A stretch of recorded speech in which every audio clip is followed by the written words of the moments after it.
Nkem sat cross-legged on the bed, hugging her doll tight. The candlelight flickered, casting long shadows on the walls. Mama sat beside her, rubbing her arm gently. Nkem, some people say things that don't matter. Auntie Ngozi.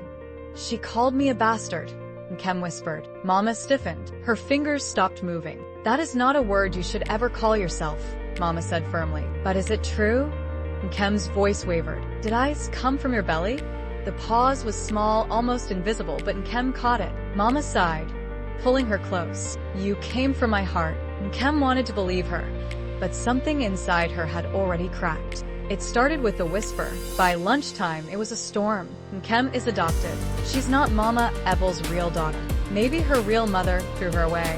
Nkem clenched her fists. She tried to focus on her food, but her appetite was gone. When she stood up, her chair scraped against the floor. The noise made her stomach twist, because she knew what was coming. Where are you going, orphan?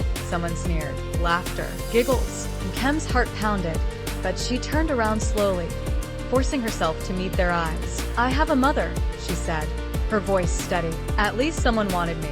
Silence, just for a moment, then more laughter. She swallowed the lump in her throat and walked away. But inside, her world was collapsing. Nkem's doll lay on the floor, its arm broken off, stuffing spilling out. She stared at it, numb. Mama knelt beside her. Nkem.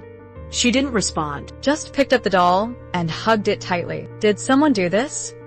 Mama asked gently. Nkem swallowed. Maybe it wasn't meant to be mine. Mama's heart cracked. She placed her hands on Nkem's shoulders. Listen to me, my child. Nkem lifted her teary eyes. People can try to break you, but you decide if they succeed. Nkem clutched the broken doll, feeling something stir inside her. She didn't have all the answers, but for the first time, she realized she didn't have to stay broken. The school bell rang, releasing a flood of students into the dusty courtyard. Nkem walked to where she had neatly placed her sandals before entering class. They were gone. Her heart pounded. She scanned the yard, hoping she had just misplaced them. Then, a burst of giggles erupted from behind her. She turned. Amaka, the ringleader of the bullies, smirked and pointed at the large rusted dustbin near the fence. Nkem's stomach dropped. With shaky hands, she walked toward it. The stench of rotten food and urine filled her nose. Flies buzzed in chaotic circles. And there,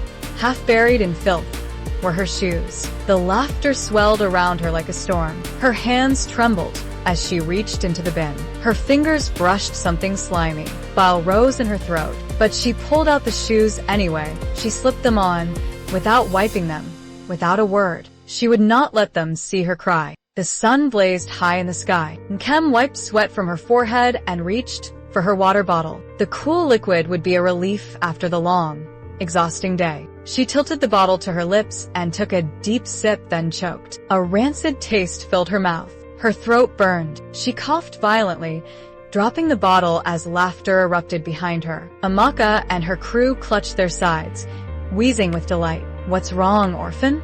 You don't like your special drink. Gutter water. Nkem's stomach twisted. Her vision blurred. The humiliation stung worse than the taste. She clenched her fists. One day, she would not be weak. One day, she would not let them win.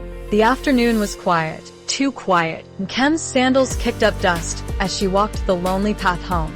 Then shadows moved. She barely had time to react before 4 boys stepped onto the road, blocking her way. Her pulse spiked. She gripped her school bag. Let me pass. One of them, a lanky boy with scarred knuckles, chuckled. Let's see if adopted children bleed differently. Then the first slap landed. Nkem's head snapped to the side. A metallic taste filled her mouth. She barely had time to recover before a fist slammed into her stomach. Pain exploded through her ribs. She gasped, doubling over, the world spinning. The ground met her knees. She clutched her stomach, trying to breathe, trying to think. A boot to her back sent her sprawling in the dust. The laughter echoed in her ears. Another hit was coming. She saw the fist rise, then, leave her alone.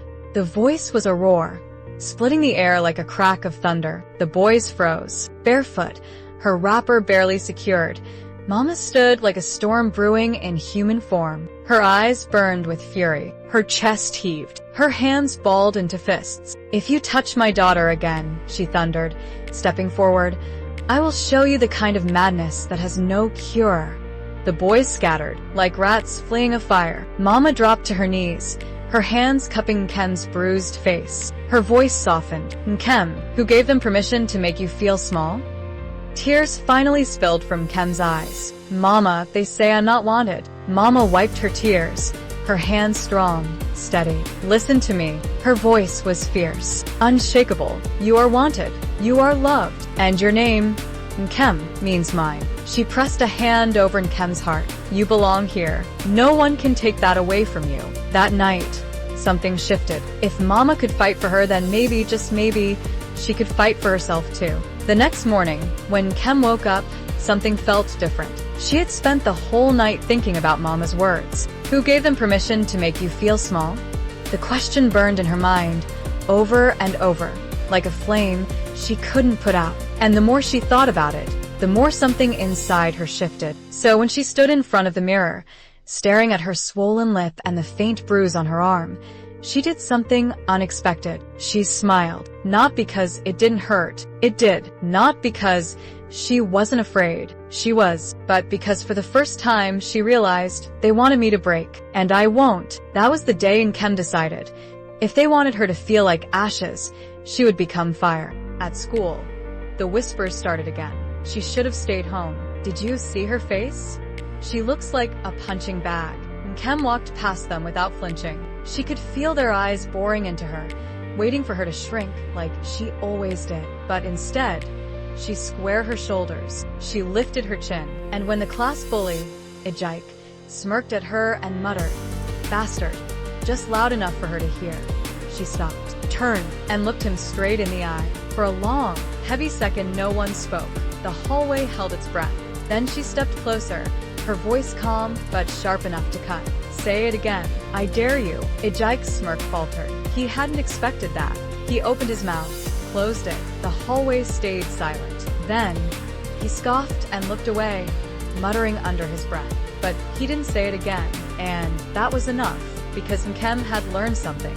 Fear only had power if you let it, and she was done letting it. It started small. When she walked into class, she didn't rush to her seat, trying to disappear. She took her time, letting her presence fill the space. When a girl whispered, "I heard her real mother dumped her in a gutter," Nkem turned to her and asked, "And what does that have to do with you?" The girl stuttered, looked away. When she saw a junior student being cornered near the bathroom, the same way she had been so many times before, she stepped in. "Leave her alone," she said, voice steady. The bullies laughed. "Or what?" Nkem smiled, a small, knowing smile. "Try me and find out." It wasn't a threat, it was a promise. They backed off, because fire recognizes fire. And Nkem? She was burning brighter than ever. Days turned into weeks. The bruises faded, but the fire didn't. She studied harder, spoke louder, woke that.